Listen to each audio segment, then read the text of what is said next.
Alain, propos d'un Normand. Une fois de plus, un savant qui se méfie a fait une farce à des graphologues.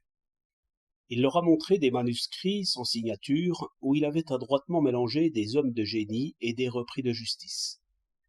Les graphologues ont pataugé là-dedans, distribuant à contresens les prix de vertu, de sincérité, de délicatesse, de courage, de talent, de goût, d'intelligence et de probité, et de rire. Or, cette expérience ne prouve rien du tout. Si la graphologie est quelque chose, elle doit savoir découvrir, dans le geste fixé, de ces secrets que l'on n'avoue à personne, que l'on ne s'avoue même pas à soi-même. Et si elle renverse l'ordre établi, si elle découvre une espèce de génie dans l'écriture d'un vagabond et d'un ivrogne, si elle aperçoit les signes de la sottise et de la vulgarité dans l'écriture d'un homme illustre, cela ne prouve rien contre elle. Je dirais presque au contraire. Lorsque l'homme choisit un état, il se trompe assez souvent. Les carrières sont comme les femmes, on les aime souvent d'autant plus qu'on est moins capable de leur plaire.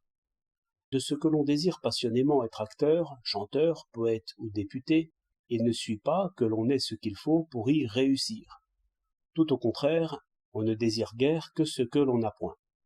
Le bègue rêve qu'il est un brillant orateur, et Démosthène n'était pas doué pour le métier d'avocat, puisqu'il dut s'entraîner à parler sur le rivage de la mer avec de petits cailloux dans la bouche.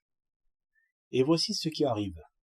L'amant malheureux travaille à plaire, et transforme peu à peu sa nature, par imitation et exercice, tandis que l'amant heureux se néglige, prend du ventre, devient insolent, se parfume de tabac et crache dans la cheminée. Ainsi pour ceux qui courtisent une brillante carrière et font les yeux doux à l'académie.